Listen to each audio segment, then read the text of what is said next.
তোমার দুনিয়াতে আমি যেদিকে তাকাই অথই নেয়ামতে ডুবে আছি সবাই। পাখ পাখালির গানে শুনি তাসবিহ কলরব, তাসবিহ কলরব। ونتوكل عليه ونعوذ بالله من شرور أنفسنا ومن سيئات أعمالنا من يهده الله فلا مضل له ومن يضلل فلا هادي له أي فلن تجد له وليا مرشدا ونشهد أن لا إله إلا الله وحده لا شريك له والذي لا ضد له ولا ند له لا مثل له ولا مثيل له لا وزير له ولا كفيل له لا شبه له ولا شبيه له لا ولد له ولا والد له وهو الواحد الفرد الصمد لم يلد ولم يولد ولم يكن له كفوا أحد ونشهد أن سيدنا ونبينا وحبيبنا وبشيرنا ونذيرنا وطبيبنا وطبيب أرواحنا وحبيبنا وحبيب ربنا محمدا عبد الله ورسوله أرسله بالحق بشيرا ونذيرا وداعيا إلى الله بإذنه وسراجا منيرا أما بعد فقد قال الله تعالى في كلامه المجيد وفي فرقانه الحميد أعوذ بالله من الشيطان الرجيم بسم الله الرحمن الرحيم والضحى والليل إذا سجى ما ودعك ربك وما قلى وللآخرة خير لك من الأولى ولسوف يعطيك ربك فترضى إن الله وملائكته يصلون على النبي يا أيها الذين آمنوا صلوا عليه وسلموا تسليما اللهم صل على محمد وعلى آل محمد كما صليت على إبراهيم وعلى آل إبراهيم إنك حميد مجيد اللهم بارك على محمد وعلى آل محمد كما باركت على إبراهيم وعلى آل إبراهيم إنك حميد مجيد সকল প্রশংসার মালিককে সে আল্লাহর জন্য পড়ছি আলহামদুলিল্লাহ। সবাই পড়ি রব্বানা লাকাল হামদ হামদান কাসীরান তাইয়্যিবান মুবারাকান ফীহি ইয়া রাব্বি লাকাল হামদু কামা ইয়ানবাগি লিজালালি ওয়াজহিকা ওয়া আযীমি সুলতানিকা লাকাল হামদু বিল ঈমান লাকাল হামদু বিল ইসলাম লাকাল হামদু বিল কোরআন। আমরা প্রশংসা করলাম কার? সব সময় প্রশংসা করতে হবে কার? কম কম না বেশি বেশি? প্রশংসা করলে খুশি হয় কে আর বেজার হয় কে? আমরা কার খুশি চাই? এজন্য আল্লাহ আমাদের শিখিয়ে দিয়েছেন যে তোমরা প্রতিদিন সালাতের শুরুতে পড়ো আলহামদুলিল্লাহি রাব্বিল আলামিন। সকল প্রশংসার মালিক কে? আল্লাহ বলেন সব প্রশংসার মালিক হচ্ছে আমি আল্লাহ, এমন আল্লাহ যিনি হচ্ছেন রব্বুল আলামিন। যত জগৎ আছে সব জগতের রব। আমাদের রবের নাম কি? আমাদের কবরের প্রথম প্রশ্ন কি? মার রব্বুক, তোমার রবের নাম কি? আমরা কি বলবো? চিল্লায় বলেন আমাদের রব কে? আল্লাহ আমার রব, এই রবি আমার সব, দমে দমে তনু মনে তারি অনুভব। আল্লাহ আমার রব, এই রবি আমার সব, তোমার দুনিয়াতে আমি যেদিকে তাকাই অথই নেয়ামতে ডুবে আছি সবাই। পাখ পাখালির গানে শুনি তসবিহ কলো রব, তসবিহ কলো রব।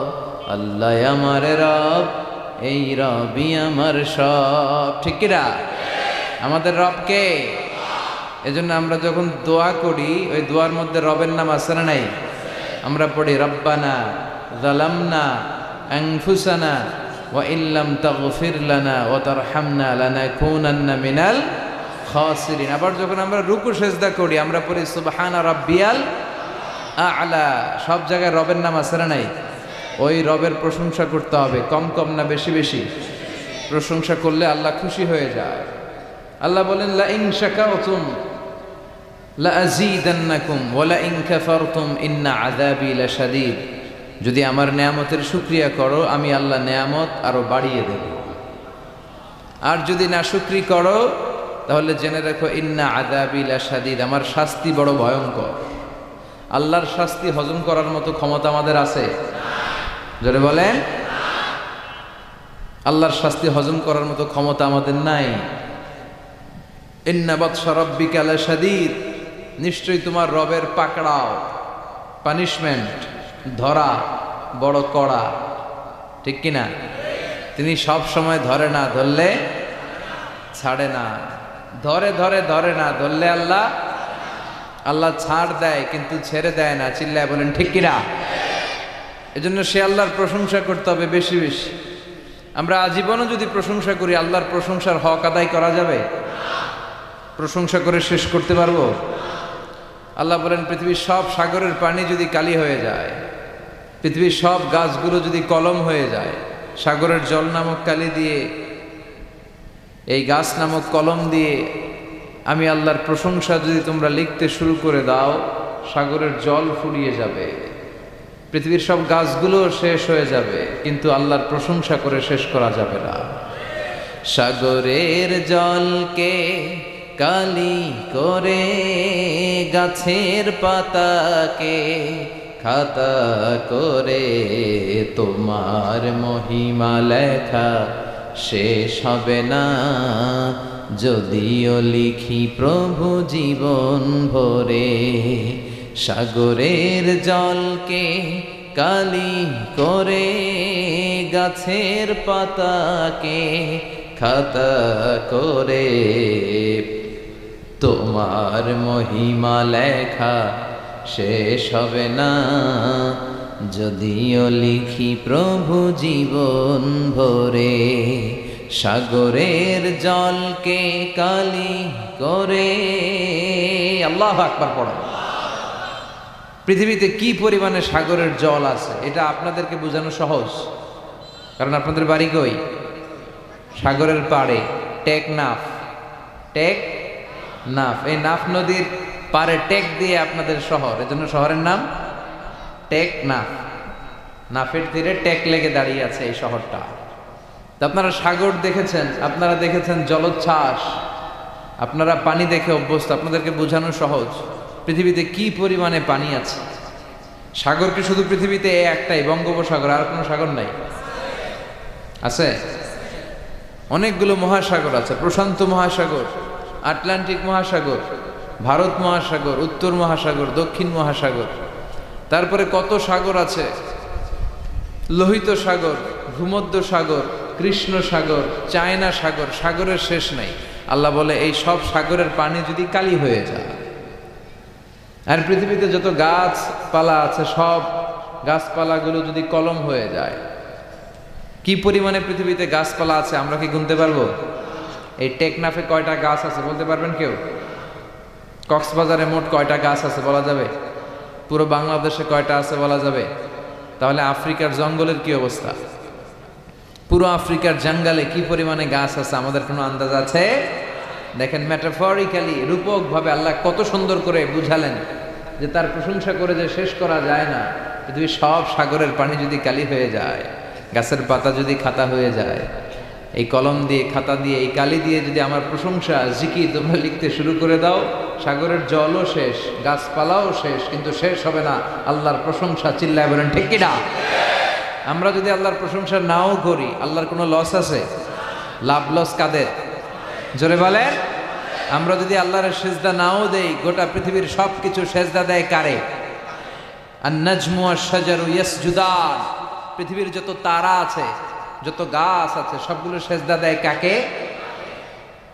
অস্ট্রেলিয়াতে একটা জায়গা আছে সিডনি, এই সিডনি শহরে একটা জঙ্গল আছে, ওই জঙ্গলে একটা গাছ আছে, ওই গাছটা মানুষের মতো করে রুকু দিয়ে আছে আল্লাহকে। এটা দূর থেকে দেখলে মনে হয় মানুষ, কাছে গেলে বোঝা যায় এটা মানুষ না, এটা গাছ। আবার এমনও গাছ আছে যেটা মানুষের মতো সেজদায় লুটিয়ে পড়ে আছে, তাও আবার টু দ্য ডাইরেকশন অফ কেবলা, কেবলামুখী হয়ে। সুবহানাল্লাহ পড়বেন না? গোটা বিশ্বের যা দেখা যায় সব জিকির করে একজনের। চিল্লায় বলেন তিনি কে?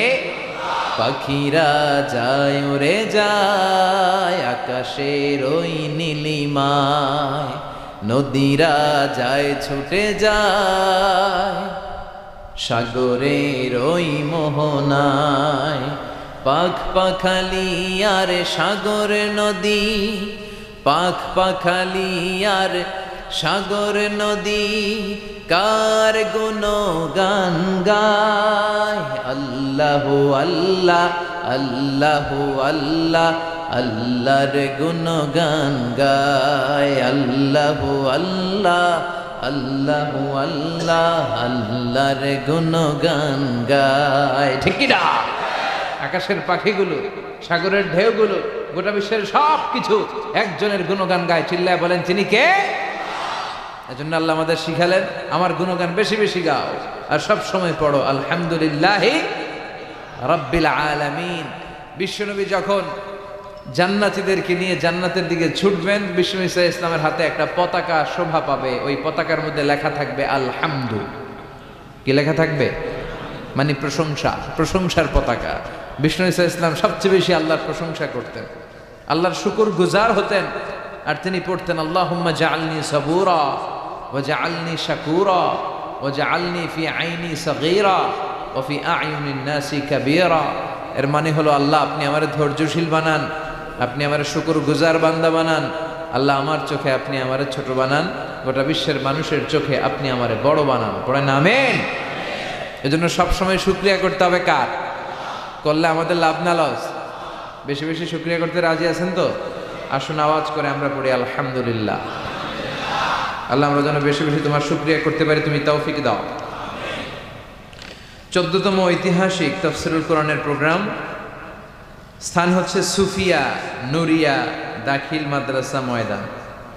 আমাকে রেখেছেন প্রধান মুফাসসির ডক্টর আল্লামা। এগুলো আর লিখবেন না, এতটুকুই ভালো। বিশ্বনবীর নামের আগে কোনো উপাধি আছে?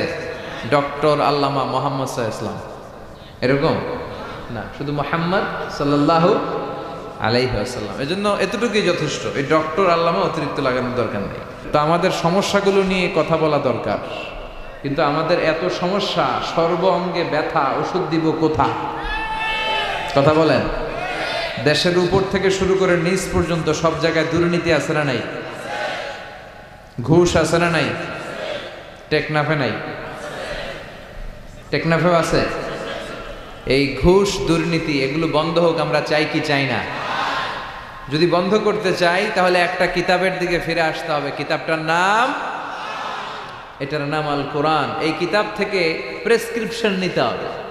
অসুস্থ হলে যেমনি আমরা এমবিবিএস ডক্টরের শরণাপন্ন হয়ে প্রেসক্রিপশন নেই, তেমনি এই খুনে ধরা সমাজটাকে ঠিক করতে হলে যে বই থেকে প্রেসক্রিপশন নিতে হবে সেই বইয়ের নাম কি? কোরআন। এই বই থেকে প্রেসক্রিপশন না নিলে আপনার জীবন সুন্দর হবে না। এই বই থেকে প্রেসক্রিপশন না নিলে আপনার ফ্যামিলি সুন্দর হবে না। এই বই থেকে প্রেসক্রিপশন না নিলে আপনার সমাজ সুন্দর হবে না। এই বই থেকে প্রেসক্রিপশন না নিলে শুধু দুদক, দুর্নীতি দমন কমিশন দিয়ে দুর্নীতি বন্ধ করা যাবে না। এই বই থেকে প্রেসক্রিপশন নিতে হবে। যতদিন এই বই থেকে আমরা প্রেসক্রিপশন না নেই, এই খুনে ধরা সমাজকে ঠিক করা যাবে না। সমাজের অসঙ্গতি, টেন্ডারবাজি, চাঁদাবাজি, হত্যা, গুম এগুলো বন্ধ করা যাবে না। চিৎকার করে বলেন ঠিক কিনা? কারণ this book is a problem solving methodology. এই বইটা সব ধরনের সমস্যার সমাধান করে দেয়। আমাদের জীবনে সমস্যা আছে না নাই? যখনই সমস্যায় পড়বেন যে বইটা খুলবেন বইটার নাম সমাধান। আছে না নাই? সমাধান চাও যদি জীবনে, মরণে ফিরে যাও, খুঁজে নাও চোখ রাখো কোরআনে। ঠিক কিনা? চোখ রাখবেন কই? না টিভির পর্দায়, জি বাংলার পর্দায়, স্টার জলসা, কিরণমালা? চোখ রাখতে হবে কোথায়? সমাধান চাও যদি জীবনে, মরণে ফিরে যাও, খুঁজে নাও চোখ রাখো কোরআনে। ঠিক কিনা? তাহলে কোরআনের সাথে আমাদের অ্যাটাচমেন্ট বাড়াতে হবে, সম্পর্ক বাড়াতে হবে। এই কিতাব এমন কিতাব, এই কিতাবের একটা অক্ষর পড়লে 10টা নেকি আমলনামায় দেয় কে? এই কিতাবের এক একটা আয়াত আপনি পড়বেন, আপনার জান্নাতের বিল্ডিংকে এক এক তলা লম্বা করে দিবে কে? এই কিতাব এমন কিতাব, এই কিতাব পড়লে সওয়াব, ধরলে সওয়াব, এই কিতাবের জন্য মরলেও সওয়াব। কথা বলেন। এই জন্য এই কিতাবের সাথে সম্পর্ক বাড়াতে হবে। প্রতিদিন যেন কিছু না কিছু পড়ি এই কিতাব থেকে, কিছু না কিছু যেন তেলাওয়াত করি। বিশ্বনবী সাল্লাল্লাহু আলাইহি ওয়াসাল্লাম বলেন, ইকরাউ আল কুরআন ফাইন্নাহু ইয়াতি ইয়াউমাল কিয়ামাতি শাফিআন লিআসহাবি। তোমরা বেশি বেশি কোরআন তেলাওয়াত করো, কারণ এই কোরআনের তেলাওয়াত কিয়ামতের দিন তোমার জন্য সুপারিশকারী হয়ে কাজে লাগবে। কোরআন পড়বেন তো? বাচ্চাদেরকে পড়াবেন তো? ছোটবেলায় আমরা মক্তবে যেতাম, তারপর নুরানি মাদ্রাসা এগুলোতে যেতাম। আপনাদের এলাকায় মক্তব আছে তো? মক্তবে পাঠাবেন বাচ্চাগুলোরে, মক্তবে পাঠাবেন। সে কোরআন শিখবে, সে আল্লাহওয়ালা হবে। যে ছেলেগুলো কোরআন পড়ে এই ছেলেগুলো বেয়াদব হয় না। এই ছেলেগুলো কোনোদিন টেন্ডারবাজ আর চাঁদাবাজ হবে না। এই ছেলেগুলো দেশপ্রেমিক হবে, আল্লাহওয়ালা হবে, দেশের দোষের কাজে লাগবে। ঠিক কিনা? আর যদি কোরআন না পড়ে তাহলে দেশের 12টা বাজাবে, দুর্নীতি করে দেশটারে জাহান্নামের আড্ডাখানা বানাবে। সংসদে যে ইসলামকে গালি দিবে আর ইসলামের নাম দেবে মোল্লাতন্ত্র, চিল্লায় বলেন ঠিক কিনা? এজন্য কোরআনের সাথে সম্পর্ক বাড়ানোর দরকার। কোরআন আমাদেরকে শিক্ষিত হতে বলে, সভ্য হতে বলে, সিভিলাইজড হতে বলে। কোরআনের প্রথম কথা হচ্ছে পড়ো। কোরআনের প্রথম কথা কি? ইকরা বিসমি রাব্বিকাল্লাযী খালাক। Read in the name of your Lord who has created. পড়ো তোমার প্রভুর নামে যিনি তোমায় তৈরি করেছেন। এজন্য কোরআন যারা পড়বে তারা হবে শিক্ষিত, ভদ্র, মার্জিত। এজন্য প্রতিদিন কোরআন তেলাওয়াত করতে রাজি আছেন? প্রতিদিন কিছু না কিছু হলেও কোরআনের বঙ্গানুবাদ পড়তে রাজি আছেন? এটা খুব জরুরি। মাতৃভাষায়, আমি সব জায়গায় বলার চেষ্টা করি যে মাতৃভাষায় কোরআন পড়তে হবে, কোরআনের বঙ্গানুবাদ পড়তে হবে। তবেই জানা যাবে যে এই কোরআনে আল্লাহ আমাদের জন্য কি বলেছেন। যা বলার আল্লাহ সব বলে দিয়েছেন, নতুন করে আর কিছু বলবে? সব কোরআনের ভেতরে আছে না নাই? এই কোরআনের শুরু হয়েছে বা দিয়ে, কি দিয়ে? শেষ হয়েছে কোরআনটা সিন দিয়ে, কি দিয়ে? মিনাল জিন্নাতি ওয়ান নাস। এই যে সিন, বা আর সিন মিলালে কি হয়? বাস। এবার বাসে চড়ে কক্সবাজার চলো। হ্যাঁ, এই বাস মানে এনাফ, বাস মানে যথেষ্ট। কেমন যেন আল্লাহ বুঝাতে চাইলেন, সূরা ফাতিহা থেকে শুরু করে নাস পর্যন্ত যা দিলাম এটাই তোমাদের জন্য বাস, যথেষ্ট। হেদায়েতের জন্য নতুন কিছু লাগবে না। এই জন্য কোরআন and Sunnah hour way to জান্নাহ। এই কোরআন এবং বিশ্বনবীর সুন্নাহ এটাই আমাদেরকে জান্নাতে নিতে পারে, ঠিক কি না? আসুন কোরআন সুন্নাহ আমরা চর্চা করি, আমরা পড়াশোনা করি আর নিজেদেরকে আলোকিত করি। কোরআন পড়লে আপনাকে আলোকিত করবে কে? এই কোরআনে আলো আছে না নাই? এই কোরআনের নাম দিয়েছেন আল্লাহ নূর। কি নাম দিয়েছেন? কিতাবুন আনজালনাহু ইলাইকা লিতুখরিজান নাস মিনাজ যুলুমাতি ইলান নূর। ও Muhammad, my beloved messenger, I've revealed this holy and sacred book unto you in order to lead the mankind out of darkness into the light. ও নবী, কোরআনকে আমি পাঠিয়েছি এজন্য যে আপনি কোরআন দিয়ে অন্ধকারগুলোকে অন্ধকার থেকে টেনে আলোর পথে নিয়ে ছেড়ে দিবেন, জাহান্নাম থেকে বের করে জান্নাতে ঢুকিয়ে দিবেন। আলহামদুলিল্লাহ পড়েন। এজন্য আসুন কোরআনের সাথে আমরা সম্পর্ক বাড়াই এবং নিজেদের জীবনকে আলোকিত করি। আল্লাহ তুমি তৌফিক দাও। সময় আমাদের কম, কথা অনেক বেশি, আবার কথা খুব লম্বা চূড়া করাও ঠিক নয়। বিষ্ণু ঈসা ইসলাম বলেছেন, খুতাবুকুম তভিলা ও সলাওয়াতুকুম কসীরা। কিয়ামতের আগে তোমাদের খুতবা বক্তব্যগুলো লম্বা হয়ে যাবে আর সালাতগুলো ছোট হয়ে যাবে। One of the minor signs before the day of judgment, your Islamic lectures will be very longer, and your offering salah 5 times a day will be very shorter. কিয়ামতের আগে বক্তব্য হবে লম্বা চূড়া, কিন্তু নামাজ হবে খাটো খাটো। কথা কন, আছে না নাই? এখন বক্তব্য শুরু হইলে লোকজন উঠতে চায় না, কয় হুজুর আরো করেন। ওয়াজ অনেক টেস্ট লাগে, নামাজ টেস্ট লাগে না। আছে না নাই? উল্টা হয়ে গেল। বক্তব্য হবে ছোটখাটো, অল্প সময়ের নাসিহাত, এটা ভালো। আর সালাতে যখন দাঁড়াবেন লম্বা সালাত পড়বেন। বিষ্ণু ঈসা ইসলাম যখন সালাতে দাঁড়াতেন, তিনি হাত বেঁধে নামাজ পড়তে পড়তে তাহাজ্জুদের সালাতে হাত ব্যথা হয়ে যেত, তখন বিষ্ণুনবী হাত ছেড়ে দিতেন। সুবহানাল্লাহ পড়েন। আবার যখন এনার্জি ফিরে পেতেন, শক্তি ফিরে পেতেন, আবার হাত বাঁধতেন, আবার খারাপ লাগলে ছেড়ে দিতেন। তার মানে হাত ছেড়ে দিল নামাজ হয়, ঠিক কিনা? কিন্তু উপরে বাঁধবে না নিচে বাঁধবে, এ নিয়ে কিলাকিলি আছে না নাই? টেকনাফে মনে হয় কিলাকিলি ঢুকে নাই। হ্যাঁ, কেউ কয় আছে, কেউ কয় নাই। তো এগুলো কম, আলহামদুলিল্লাহ কম। এগুলো নিয়ে ফিতনা তৈরি করা যাবে না। আমাদের সালাদগুলো যেন লম্বা হয়, সালাদ যেন ধীরে সুস্থে হয়। আমরা অনেকে নামাজও পড়ি, আবার ক্রিকেট খেলার দিকে মন যায়। আছে না নাই? মাশরাফি বিন মুর্তজা, এখন উনি তো আবার এমপি না? তো এমপি কে আউট হইলো না ছক্কা মারলো? টেনশন আছে না নাই? নামাজও পড়ে, টেনশনও করে, নামাজেও দাঁড়ায়, আবার সিরিয়াল শুরু হয়েছে কিনা ওই চিন্তাও করে। আর সাহাবারা যখন মরুভূমিতে নামাজে দাঁড়াতেন, মরুভূমির পাখিগুলো এসে সাহাবাদের মাথায় বসে যেত, কারণ পাখিগুলো মনে করতো এগুলো মনে হয় খেজুর গাছ। সুবহানাল্লাহ পড়বেন না? আবার বিষ্ণু বলতেন, সল্লু সলাতান মুআদ্দিয়া, মুসল্লা যখন দাঁড়াবা তুমি কল্পনা করো হতে পারে এটাই আমার জীবনের শেষ নামাজ। Perform the Salah as if this is your last and final prayer. প্রত্যেক নামাজের জন্য মুসল্লা যখন দাঁড়াবেন একটু ভাববেন আর মনে করবেন হতে পারে এটা আমার জীবনের শেষ চান্স। এরপরে হয়তো আল্লাহকে সেজদা দেওয়ার সুযোগ আমি নাও পেতে পারি, ঠিক কিনা? হুট করে দুর্ঘটনা ঘটে যেতে পারে না? হ্যাঁ, কেউ যদি বোমা মেরে বসে একটা, সব শেষ। এই যে নিউজিল্যান্ডে গুলি মেরে কি করছে দেখছেন? আহা, এত নিষ্ঠুর হতে পারে একজন মানুষ? সেও তো রক্তে মাংসে মানুষ, তাকে এইভাবে গুলি করলে তার কেমন লাগতো? 50 জনের মতো মুসল্লিকে, মুসলিম নারী এবং পুরুষকে সে লাইভ শুটিং করে ঝাঁঝরা করে দিয়েছে। এই ভিডিও সে আবার ফলাও করে প্রকাশ করেছে সোশ্যাল মিডিয়াতে। আল্লাহ এগুলোর তুমি হেদায়েত দাও। আজকে কোনো মুসলমান যদি করতো, পৃথিবীর সব মিডিয়াগুলো ফলাও করে প্রকাশ করত টেররিস্ট অ্যাটাক। আর খ্রিস্টানরা যদি এই কাজ করে, কয় মানসিক রোগী। কি কয়? কয় হেতে পাগল। এতে কি? আর মুসলমানরা করলে টেররিস্ট অ্যাটাক, জঙ্গি। ঠিক কিনা? জঙ্গিদের কোনো ধর্ম নাই, সন্ত্রাসীদের কোনো ধর্ম নাই, সন্ত্রাস এটাই তার ধর্ম। কথা বলেন।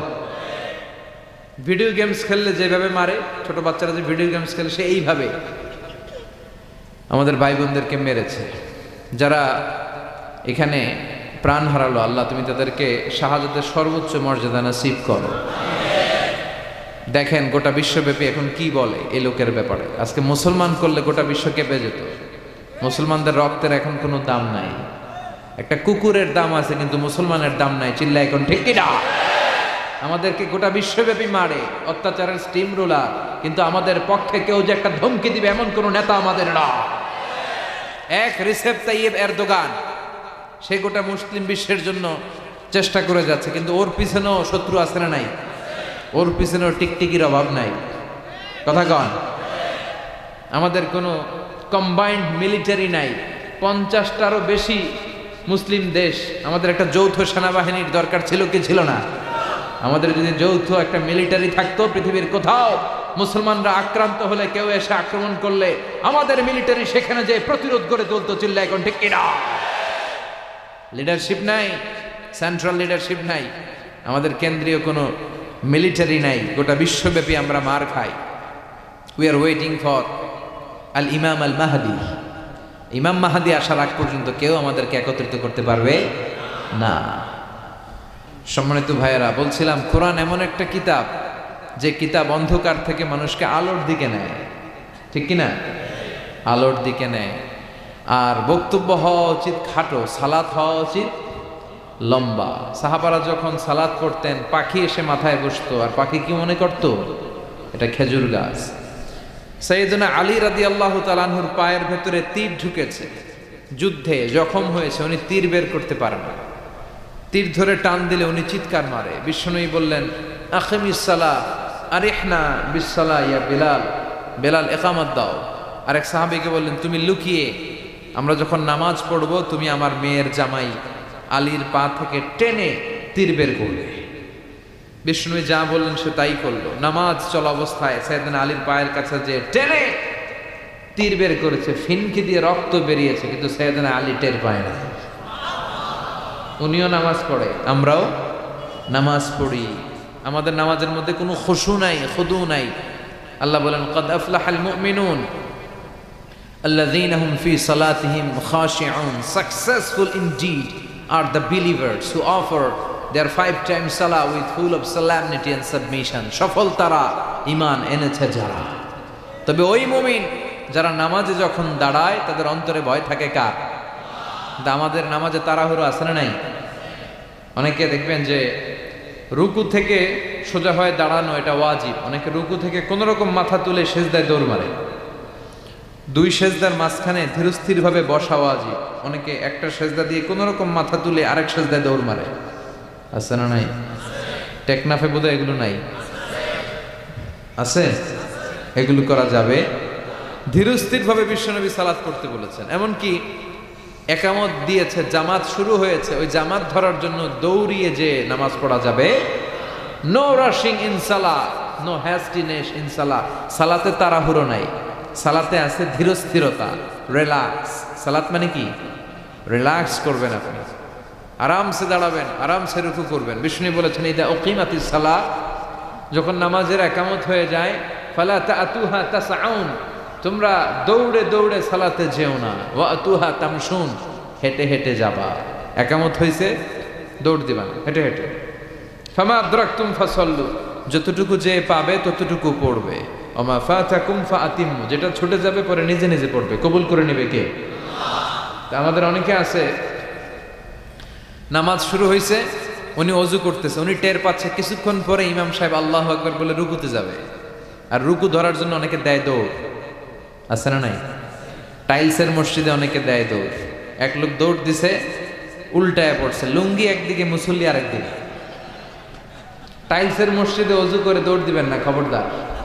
ওযু করে পিচ্ছিল পা থাকে, আস্তে আস্তে যাবেন, না হলে দুর্ঘটনা ঘটে যাবে। দেখেন, বিশ্বনবীর সুন্নাহ আছে যেখানে বরকত আছে, সুন্নাহ নাই যেখানে বিপদ আছে। এজন্য সালাতগুলো যেন ধীর স্থির ভাবে হয়। আবার সালাতের পরে তাসবিহ পড়ে না লোকজন, নামাজের পরে কি পড়া সুন্নাত? তাসবিহ। কিন্তু আমরা নামাজের পরে মুনাজাত দেওয়া সুন্নাত বানাই ফেলছি, আছে না নাই? আসসালামু আলাইকুম ওয়া রাহমাতুল্লাহ, আসসালামু আলাইকুম, আল্লাহুম্মা আমিন ইয়া আরহামার রাহিমিন, আছে না? তুমি কি বললো আমিন ইয়া আরহামার রাহিমিন? এটা কি দোয়া? দোয়া করা সুন্নাহ, হাত তুলেও করতে পারেন, হাত তোলা ছাড়াও করতে পারেন, এটা জায়েজ আছে। কিন্তু সালাম ফিরানোর পরে বিশ্বনবী দোয়া করতেন না তাসবিহ পড়তেন? তাসবিহ পড়ে না, এই তাসবিহগুলো পড়ে না, সুন্নাত পড়ে দৌড়। বিশ্বনবী লম্বা সময় বসে বসে তাসবিহ পড়তেন, 33 বার সুবহানাল্লাহ, 33 বার আলহামদুলিল্লাহ, 33 বার আল্লাহু আকবার, 34 বার আল্লাহু আকবার, পড়ে না। আবার বিশ্বনবী ফরজ সালাতের পরে আয়াতুল কুরসি পড়তেন। বিশ্বনবী বলতেন, মান খারা আয়াতুল কুরসি দুবুরা কুল্লি সালাতিন মাকতুবা লাম ইয়ামনাহু মিন দুখুলিল জান্নাতি ইল্লাল মাউত। প্রত্যেক ফরজ সালাতের পরে যে আয়াতুল কুরসি পড়বে তার জান্নাতে যেতে কোনো কিছুই বাধা দিতে পারবে না, একটা জিনিস ছাড়া, সেটা হলো মরণ। লোকটা মরে না তাই জান্নাতে যায় না, মরলেই জান্নাতি। এত দামি ইবাদত তাসবিহ ছাড়া যাবে? কথা বলে। এজন্য ফরজ সালাতের পরে আমরা আয়াতুল কুরসি পড়ব। কি পড়ব? রাজি আছেন সবাই? এজন্য সালাতে যেন আমরা মনোযোগী হই, আমরা যেন ধীরস্থিরভাবে সালাত করতে পারি।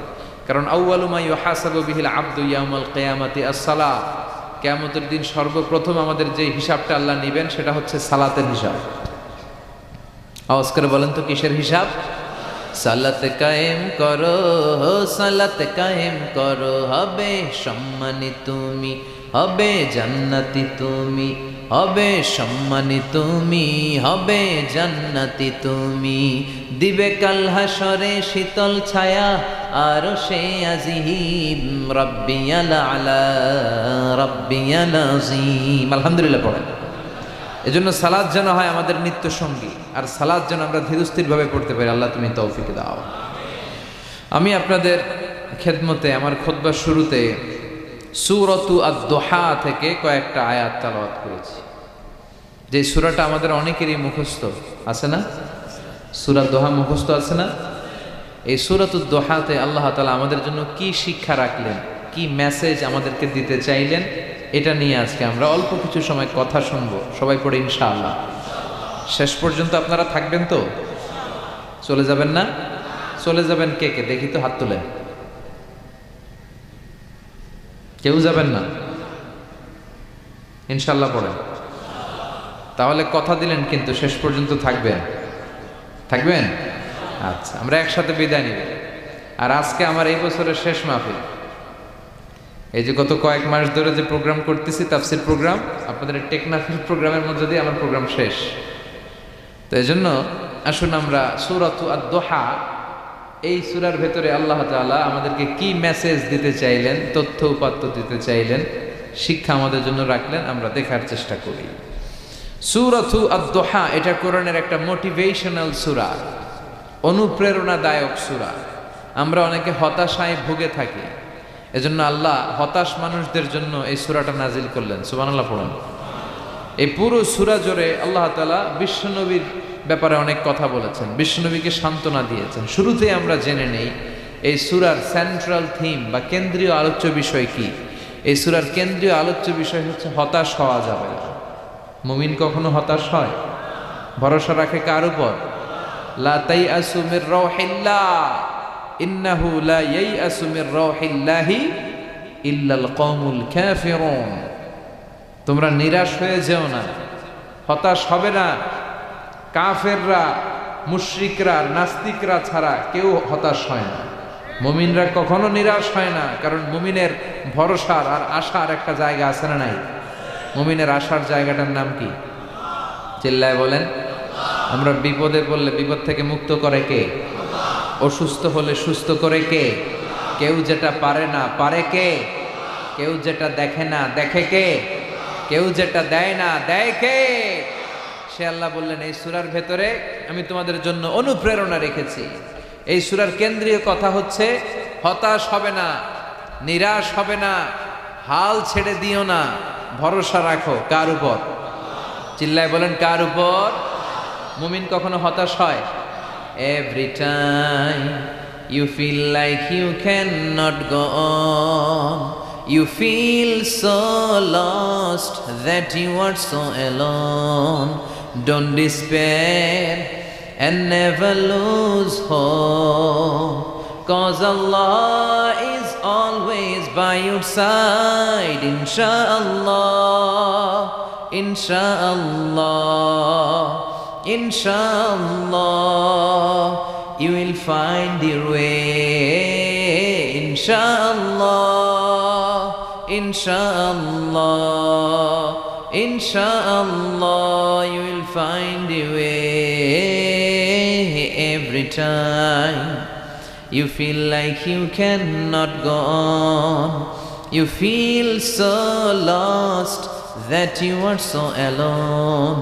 Don't despair and never lose hope, 'cause Allah is always by your side. Insha'Allah, Insha'Allah, পড়েন, Insha'Allah, you will find your way. Insha'Allah, Insha'Allah, Insha'Allah, you will find your way. Alhamdulillah পড়েন। Never lose hope, আশা ছেড়ে দিও না, ভরসা রাখো একজনের উপর। তিনি কে? You will find your way, তুমি তোমার রাস্তা খুঁজে পাবে আর তোমাকে রাস্তা দেখাবে কে? এই সূরাটা যারা হতাশ তাদের জন্য আশার আলো হয়ে, আশার মশাল হয়ে জ্বলতে থাকবে কিয়ামত পর্যন্ত, ঠিক কিনা? আমরা কখনো হতাশ হই না, আমরা কখনো নিরাশ হই না, আমরা কখনোই হাল ছেড়ে দেই না, আমরা ভরসা রাখি একজনের উপর। তিনি কে? এই সূরার ভেতরে আল্লাহ আমাদেরকে অনুপ্রেরণা জাগালেন, মোটিভেশন দিলেন। এটা মোটিভেশনাল সূরা। দেখবেন এই সূরাটা পড়লে আপনি আরো উজ্জীবিত হবেন। আপনার মনে হবে যে আমার কেউ না থাক, আমার আছে কে?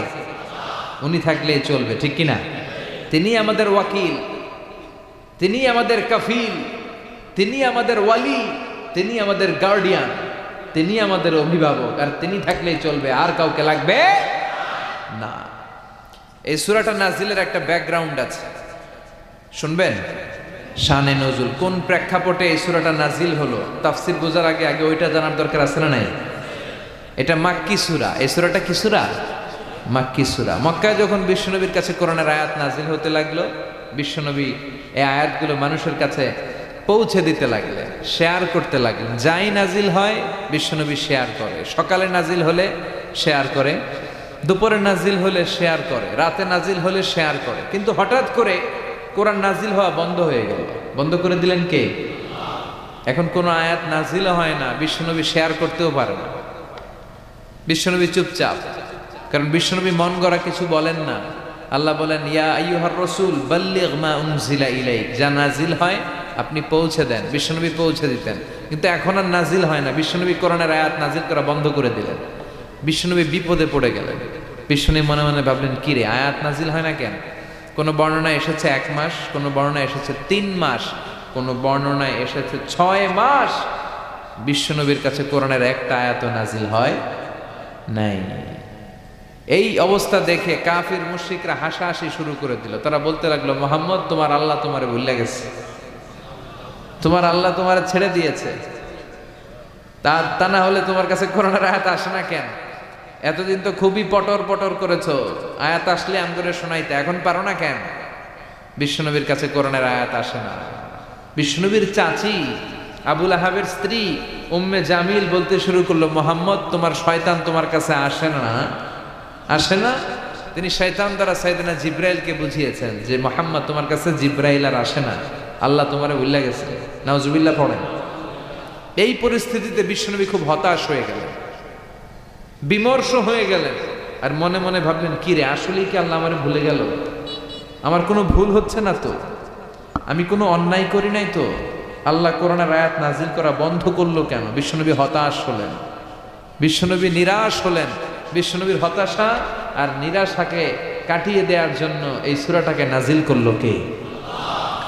রব্বুল আলামিন তখনই নাজিল করে দিলেন আর বললেন, ওয়াদ-দুহা والليل إذا سجى ما ودعك ربك وما قلى وللآخرة خير لك من الأولى سبحان الله পড়ে আল্লাহ নাজিল করলেন ওয়াদ-দুহা দুহা মানে আলো দুহা মানে কি আলো আল্লাহ বললেন ওয়াদ-দুহা নবী আলোর শপথ ওয়াল-লাইলি ইযা সাজা আর অন্ধকারের শপথ মানে রাত্রির শপথ যখন রাত্রিটা নিঝুম হয় হয় নিস্তব্ধ সুবহানাল্লাহ পড়ে আল্লাহ বললেন নবী আলোর শপথ ওয়াদ-দুহা আলো আলোর শপথ আশার আলো সম্ভাবনার আলো ও নবী আমি আলোর শপথ কাটলাম আল্লাহ তাআলা আলোর কসম কাটলেন আবার আল-লাইল দ্বারা অন্ধকারের কসম কাটলেন আর বোঝাতে চাইলেন নবী আলো আর অন্ধকার দুইটারই দরকার আছে ঠিক কি না